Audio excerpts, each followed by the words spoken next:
Good afternoon and welcome to Conversations on Showing Up for Kids. My name's Tim Markle. I am the director of the Southern Regional Center for Children and Youth with Special Health Care Needs. We cover 14 counties in southern and southwest Wisconsin, but we've got friends all over the place. And so we know that you may not necessarily be in those 14 counties, and you are welcome in this space. And this space today, I am really excited to talk to Alyssa and Madeline, two very smart people. And I really enjoy talking to them. And we're going to talk relationships and mental health, and specifically from an autism lens. And so we're going to delve in a little bit about what are the different types of relationships, what are maybe some barriers from forming those important relationships, and in the end, why do relationships matter to our mental health? What's the big deal anyway about relationships? So Alyssa and Madeline, thank you so much for being here today. Thank you. Thank you, Tim. So Alyssa and I are really fortunate to get to work with some incredible people on the spectrum across the lifespan. And so what we're going to kind of talk about is what's coming up from that population, from that group, and our own experience. And we want to hear from you, your lived experiences, and then also if you are not identifying as a self-advocate, but work in the field where you might be supporting people on the spectrum in various ways, we also want to hear all these perspectives. So just a little background. So Alyssa's a licensed psychologist, and I am a behavior analyst, a sex therapist, and a family therapist. And so relationships are our bread and butter all day long. We are living in relationships and quite love them, and find that those things are more important than almost anything else in a person's life is feeling cared for and understood or validated. So we're going to start with posing sort of an open-ended question. And if we don't hear anything back from the group, you can chat or talk. Then what we'll do is kind of talk through things that we're hearing about. So we're thinking about what are types of relationships that people maybe have or that they're looking for. So relationships that are working or that we're looking for. And then I think what's important is if the concept of types of relationships feels complicated, think about what types of needs might a relationship meet. So either of those things. And I'll just start with an example. A really common answer is wanting relationships to have people to do things with, fun things, leisure things, interesting things. So that's a common answer. And if anyone has anything, share. Otherwise, we have a whole list. We've collected a list of the most common. Would you like them to unmute and I can call on them, or can they put it into the chat? How would you like to interact today? Okay, see, Liz, of course, went to school. And so Liz knows to raise her hand. So thank you. And there is also a way to virtually raise her hand too, down in your reactions bar at the bottom of your screen. And I will definitely recognize those as well. Liz, go ahead.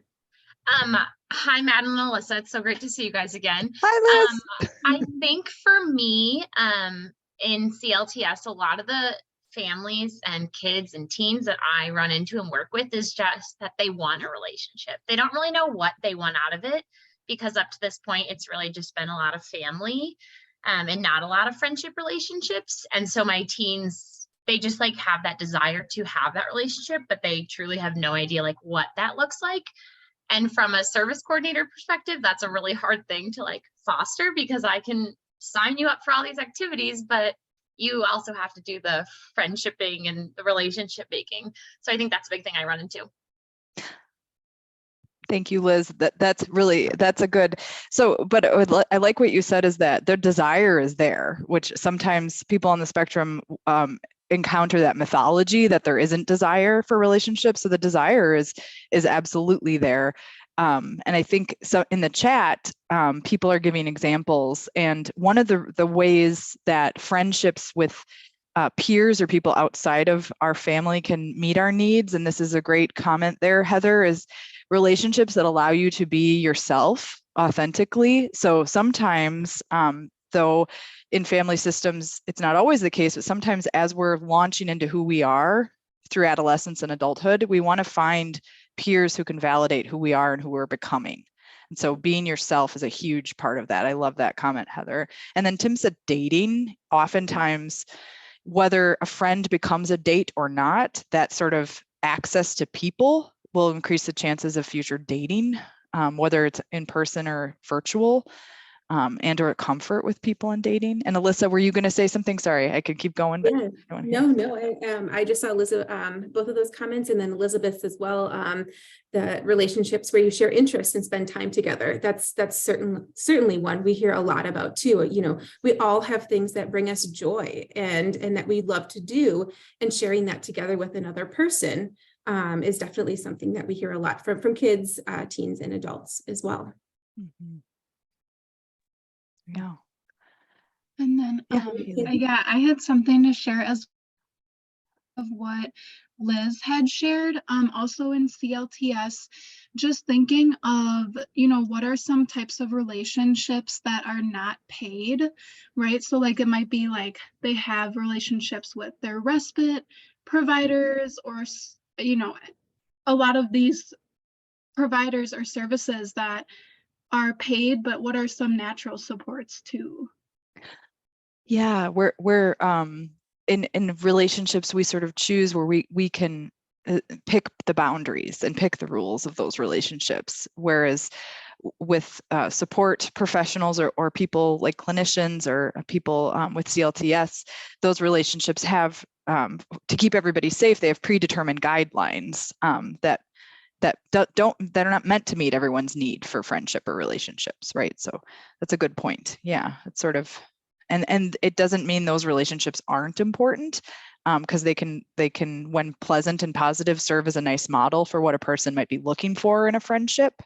A lot of what we talk about in thinking about friendship is thinking about what are my needs as a person. Oftentimes people we work with maybe haven't been asked that, like what do you want in a friend, and what do you want to bring to a friendship?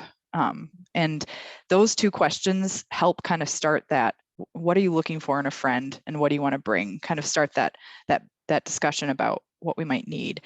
The other way that we look at this, and anyone can raise your hand or put something in the chat or yell anything, but the other thing that we like to, that we do is we generate brainstorm ideas with our teens and adults. So what might be all the reasons a person wants any kind of relationship? And we do that together, and I'll give you the list here. And then together they might say, okay, I get that these are what a lot of people think about, but this one is mine. So kind of, so that it's not so ambiguous and broad, because relationships can meet so many needs. So some examples, other than, and just someone yell if I'm missing anything in the chat. Oh, yes. Okay. I'm going to read those first. Really I was just going to say, there's some really good examples in there already, for having a mentor, finding somebody to connect with and support, who might have that kind of shared interest or more experience or knowledge. I love this one, navigating social media and the different platforms that there are. Seeking somebody who understands you. You have that I like that simpatico. Just looking here. Okay, yep, social media. Or yep, he talks more about that one. Beautiful. Yeah, and then Madeline, if we can, absolutely. Yeah. I love the comment in there. Someone with diverse human interests or life experiences can enrich our lives, and we need that. And then I think too, a decade ago, the talks about online versus offline friendships, there was a big focus on virtual relationships being less than or not real. And we know that that's not the case, especially for people with different neurology. But so then it's not that we can't have those really close, meaningful connections in those spaces, but it's how do we do that safely and understanding people's motives. So I think that's a really good point. And Heather, thank you. Yes, brainstorming. So here are some common sort of brainstorm ideas. And then you can kind of, when people pick things from there, we might go into more depth about what that means. But so we said people to do things with by choice. Friends, and it's that idea someone wrote about simpatico. So someone I feel like I can spend free time with. Somebody even today just defined this as weekly free time outside of required tasks like school or work with another human. And I thought that was beautiful. That was a great definition. A best friend, looking for a best friend, somebody to tell all of my hopes and dreams to, is an answer we sometimes get. someone to be intimate with. So that might be physical intimacy, it might be emotional intimacy, or exclusive types of relationships or dating types of connections. Someone to live with, which could be intimate or could be more of a roommate situation. Having family connections. So sometimes people are working on the relationships within their family systems, and they've identified that certain relationships they want to improve in there for various reasons. Some people will talk about wanting to manage loneliness or feeling alone, feeling like there's someone who will talk to me when I talk to them, no matter what I'm feeling. Another really cool answer we got once was having connection and relationships helps us weather or manage rejection with strength and choice. It can feel really heavy and painful if we have very, very few connections and one person rejects us. Whereas if we have a more than one connection, we can weather that rejection a little better. So it's sort of like building up our relationship strength and armor by having a few quality friendships.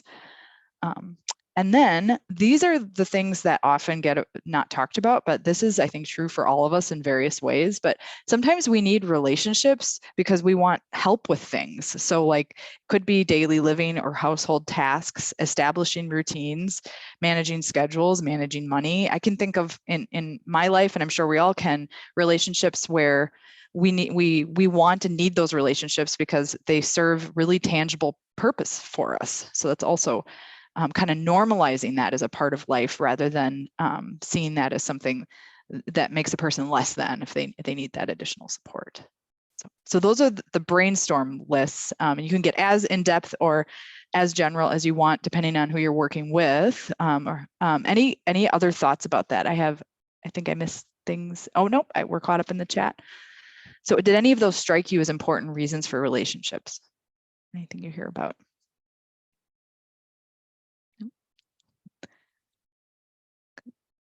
Madeline, I'm struck with my son being on the spectrum. The having multiple people that are part of his connected group is just like really important, because people in general, nobody here, but sometimes some people can be very inconsistent. And so some days they're really supportive, and others days they're going through their own stuff and they're not so supportive. And if you have someone who's just like, what did I do? What did I do? I did something wrong. And that's their only connection, then it gets really scary at times. So I like the fact that he has, not many, but at least a couple different places, so that if one isn't responsive, he's going to be okay. So I like that idea. Thanks, Tim. Yeah, that's a really important one. And you brought up another kind of neat point. A lot of the people that we work with tell us too, like having somebody that you can, that thing you said, Tim, really struck me, that idea of what happened here, what went wrong here.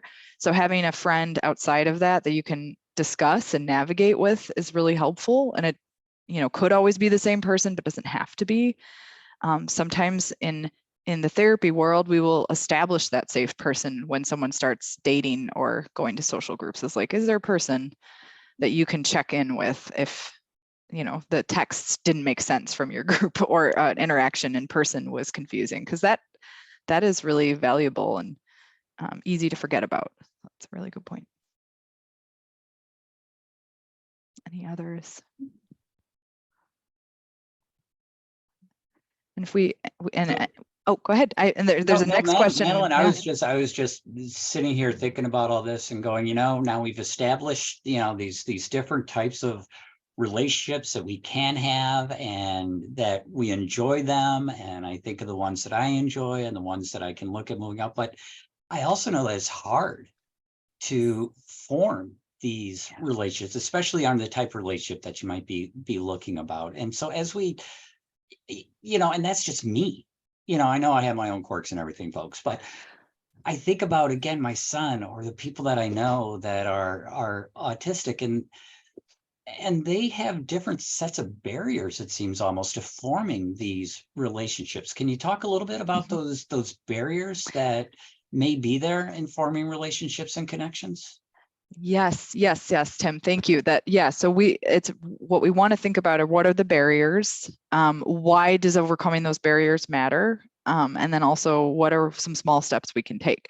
So we did kind of think about one, like a barrier maybe is starting the conversation about, what are relationships? Why do we need them? What kinds do we want? And Liz identified an important one. It's like trying to figure out what need are we trying to meet here. So brainstorming ideas, general ideas, and then zooming in can help us navigate that barrier. But here are some other barriers that we hear a lot of. And remember, these are all from people on the spectrum, that things that they have agreed we could share, and that we collected these in the higher numbers of things people are saying to share information. So sometimes what we see is in transitions into and out of different schools or out of the school system altogether, what we see is that there's less natural structure for meeting and being around other people. So we have to cultivate sort of our own structure. So that could happen at any age, because it could be that someone moved or switched from elementary school to middle school, or it could be somebody graduated high school. So one of those barriers is access to people and structure. Where we might make friends. The other thing that might be unique, though, for folks on the spectrum, what they tell us often is that they may have really amazing interests and be really good at exploring those interests, and finding other people that have either those same interests or that same depth of interest can feel isolating if we're not able to find someone who really connects with us in that way about something we love. So oftentimes we do deep dive exploration into that interest in sessions together, and find how to find other people with those interests. So that can be a spectrum specific thing. Is really, it's not just an interest, it's life. It's something that is so deeply loved by the person that it feels like life. So finding that in other people. The other piece of this that Tim brought up, another barrier, is establishing a pool of friends can be tricky. So how do we connect more than one person in an area without a set structure?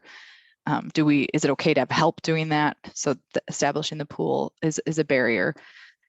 And then the other piece that might be a barrier is we need to repeat time with somebody to feel intimate with them, whether that's physical or not. So regular access, so not just access to people, but regular access to those people might be something that we're struggling with. How do we interact weekly or more with someone? And then two, when someone is on the spectrum, they're experiencing developmental stages just like everyone. They might experience them for different durations of time and at different times in their life. And with teens and young adults in particular, families will tell us sometimes they're not sure where their supports should end, or what the boundaries of that support should be. So that could be a barrier too. Sometimes parents will tell us that they feel like they're maybe overly involved in the choice making, or that they don't want to be involved anymore at all. And balancing what is the need of the person on the spectrum, and what is their family system able to do, is a big part of family therapy, thinking about the balance there. And is it appropriate for the person's age and need at that time? Because families age together, in great ways and in hard ways. So, and sometimes we as family systems can treat our kids like kids forever without meaning to. So that sort of happens. So those are some barriers. Other barriers, what do people think? And Alyssa? Mm-hmm. I know, yeah, absolutely. Any other thoughts that folks have would be wonderful to share. I just also saw Sandy's comment in the chat, which I thought was really a great comment of how different this is at different ages, right? And how it's so important to be mindful of, like, what is each person's interest? What are their motivations? What kind of relationships are they seeking? And how do we kind of support in finding those matches across the age span? So I appreciated that comment as well. And again, having fun, think with all those different really, really great reasons that we might be seeking out relationships in different ways. I think for me, one of the kids on my caseload has a really difficult time with friendships because she sees on TV how great best friends are. And she almost then smothers her friends, and it's a little too much for her second grade pals. And so we're trying to like give her experiences to understand those social situations, because that's where her autism really comes out, is like not understanding when she's like doing too much or too little for that friend, and why don't they answer my phone call after school, and why don't they always want to sit next to me. And so I think that is a massive barrier that she faces, just desperately wanting that best friend to connect with. And then she always finds herself in groups of 3, so that never works out either. But like, it's just such a hard thing for her in second grade, just wanting and desiring that so much, but having such a hard time navigating what it's like to be a friend and how you don't smother your friends. And that makes me think, Liz, too, as a parent, about how the expectations that I put on my child about how I think they should be a friend and how I think they should need friends and what level of needs and what their friends should be doing with them. And so I have to step back and I have to sit there and go, what is it that my child wants? What are they looking for in that friendship? Maybe it's not this weekly play date that I want to set up with them. Maybe that's not going to fill their bucket. And so I've learned that it's really important that I watch my own expectations of what relationships should look like and make sure that I'm not thinking as me about what I want and what I think is best, but that I look at them and try to talk about what is it that they need? What does it look like for them, not just for me? Tim, that is awesome. And that is a common conversation that in family systems, even the activities that a person might do might look different than what their parents might do, but they could be super fulfilling. Absolutely. And that kind of activities of, as you were just saying, really, really wonderfully, Tim, like how does each person define friendship and what does that mean for them? And at any particular point in time, because that can also change over time as well. I think is also can be helpful in that I've talked a lot about with different folks over time. So, any other ideas or thoughts or comments that anybody has thinking about barriers? I was just going to share when Madeline spoke about like what I call the sweet spot. As a parent, I'm always looking for that sweet spot of how I can support my sons while still helping them grow. And that sweet spot changes, like it seems like on a daily basis and maybe even hourly. But I just like that is just my overarching goal, and kind of what's always in the forefront of my mind is how can I help support but not enable and help them grow. That's the perfect word, right? That's yeah, because it is a moving spot. Yeah, it's a really great description, Heather.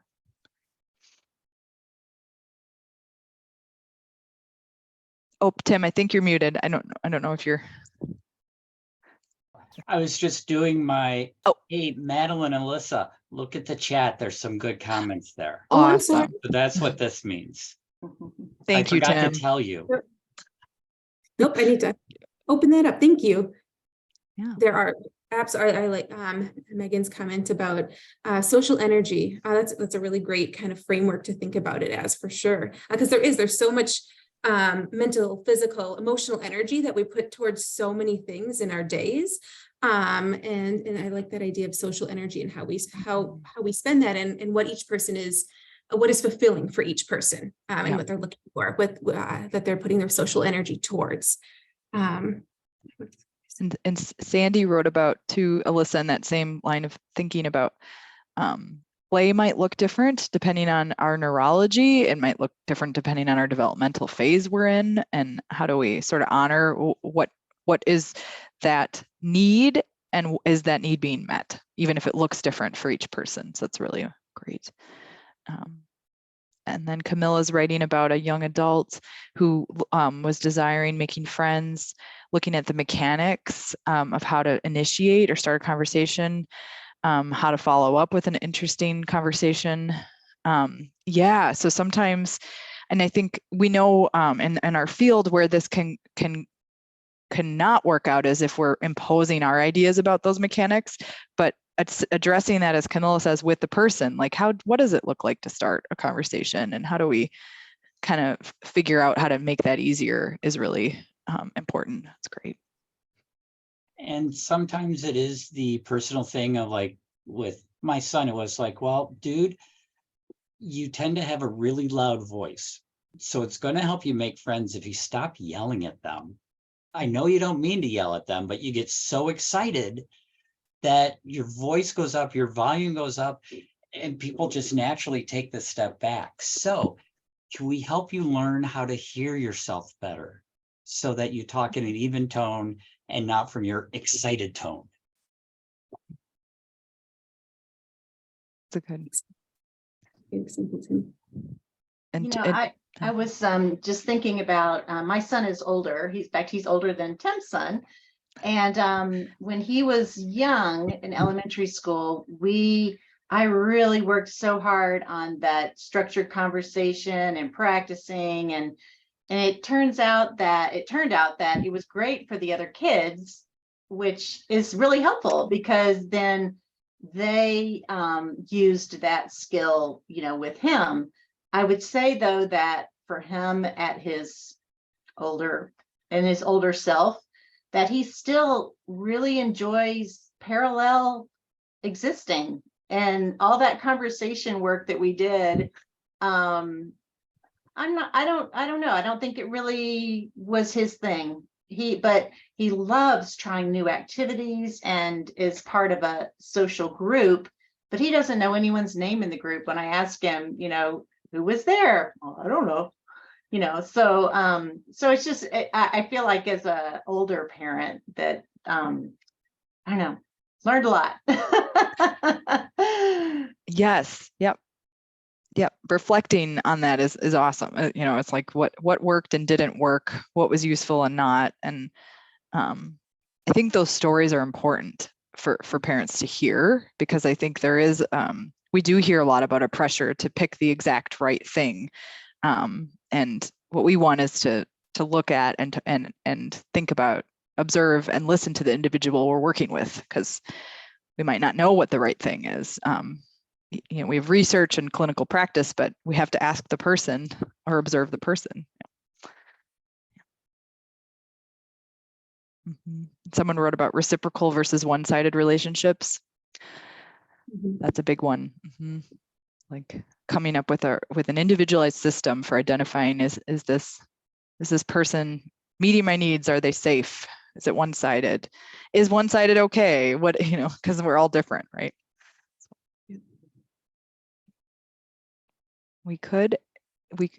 If we want to, we can move into mental health and relationships. That's okay with everybody?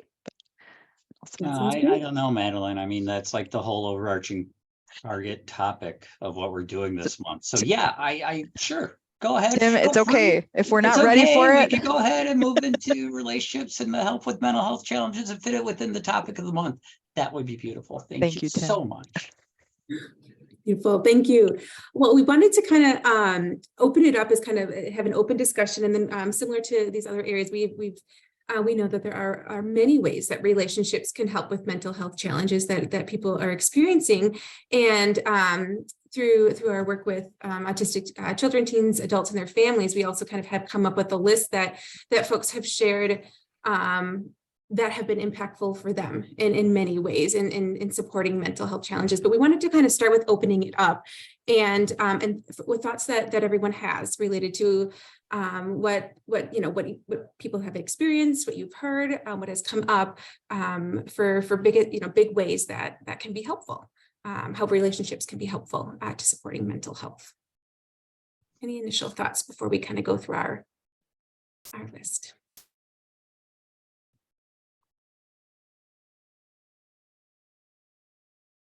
And I can kick us off. I know one of the big ones that that we talk about a lot in our work is thinking about that sense of community.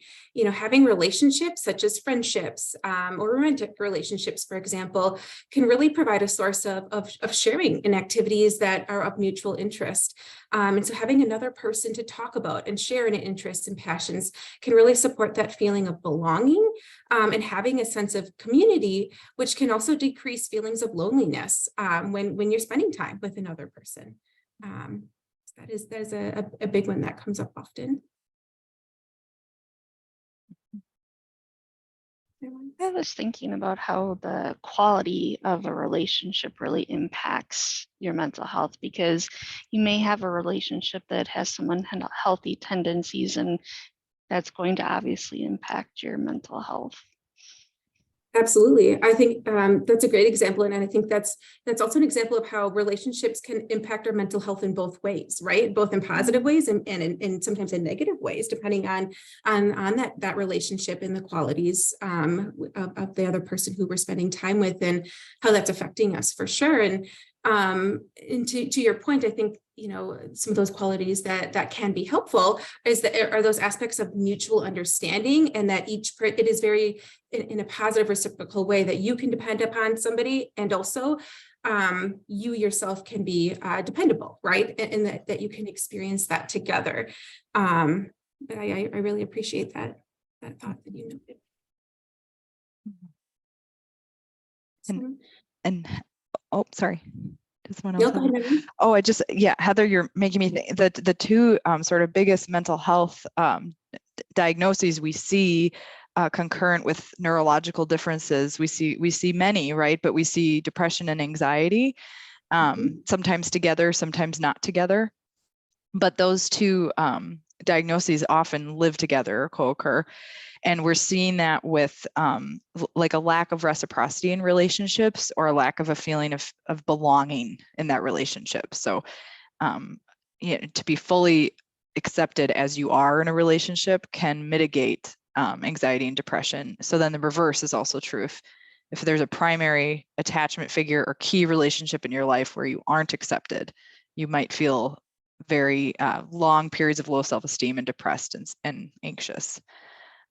So that's what we try to do is look, often we see anxiety first about starting relationships, and depression might come later in life with struggles to make or maintain friendships. So we try to start as soon as we can with looking at how to identify who is this person, and where and how will they be accepted for who they are. So it's right, Heather. Yeah, there's a vulnerability there and a risk in relationships. So. Just go through some of the comments as you were talking, Madeline. The comment related to nice for a child to have relationships outside of parents, absolutely, for that support and more people to be there and around and spend time with, and increase that independence from family can certainly have a positive impact on mental health. Highly specific. Sorry, I'm just reading through this one. Great. Yes, and I think Susan outlined some definite hard realities of the navigating and how it can be easier to support and navigate some of those in-person relationships, and kind of the setup, and for younger children, like the setup and you know, the support of that, and kind of being there to be present. And sometimes that can definitely be harder and in the online world where we do know relationships can form, and navigating. And it's something that Madeline hit on earlier too, is the safety piece and the teaching related to the safety in forming relationships online. I agree, Tim. Navigating online relationships would be a great topic. We have it ready. We have a Spectrum created guide book that I use, that somebody made, that I worked with years ago, that we de-identified. So online dating is our thing. We can figure that out together. Another area that is kind of on our list that comes up is relationships, again, kind of going back to what we talked about at the beginning, can really provide support day to day and make life easier. So, you know, when people are experiencing mental health challenges such as anxiety or depression, we know it can make day-to-day activities harder, including initiating and completing the day-to-day activities. And so having relationships with a friend or a roommate, a family member, sibling, can really be beneficial to have others to support with these day-to-day activities, like, you know, meal times or chores around the home, and really make life easier in those ways. I also think, you know, the reverse of this can be true that Madeline noted at the beginning, that in general, the responsibilities that we have on a day-to-day basis can for everyone at times be very overwhelming. And so having somebody to really team with and share in those can reduce stress all around if there's fewer things that one person has to take on any given day.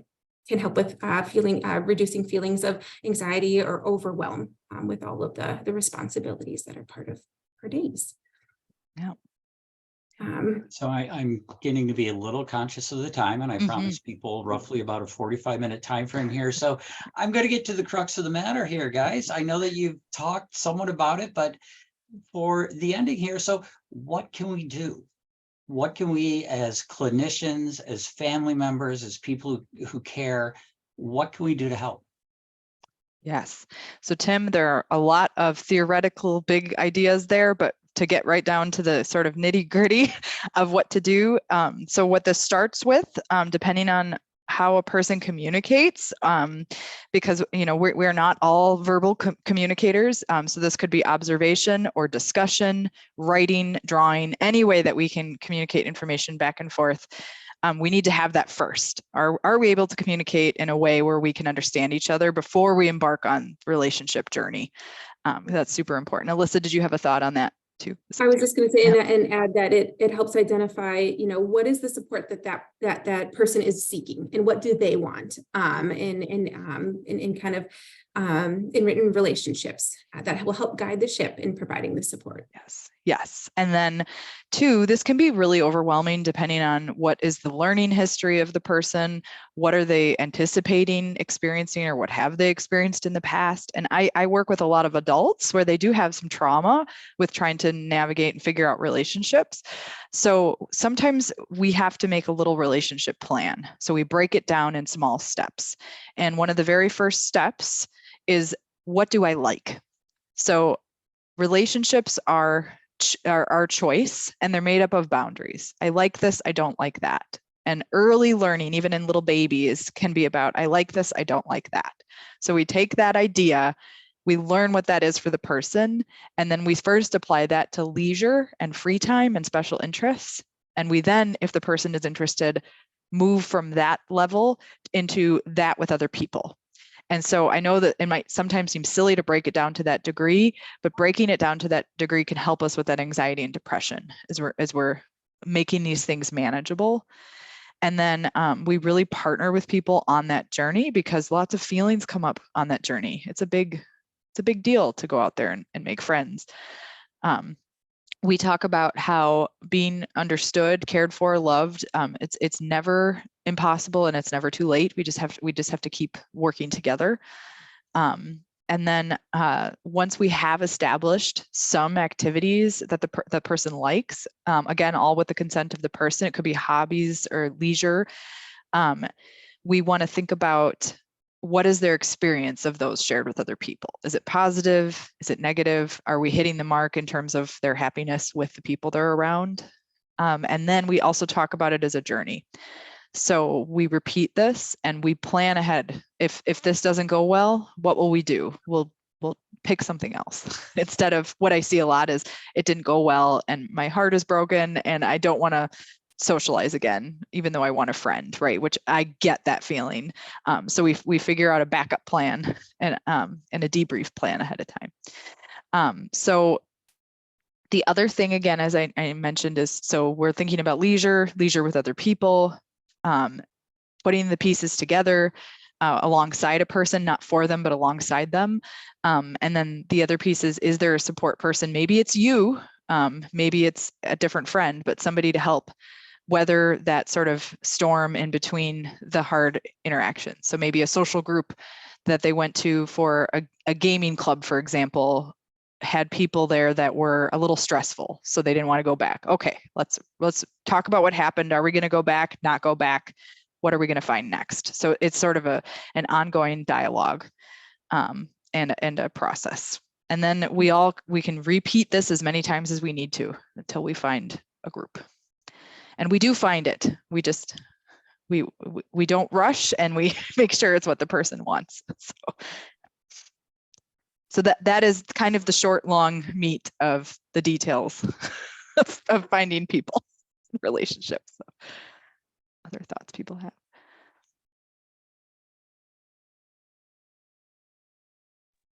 Other ideas that have worked to help your people build relationships or build friendships? Any other ideas out there?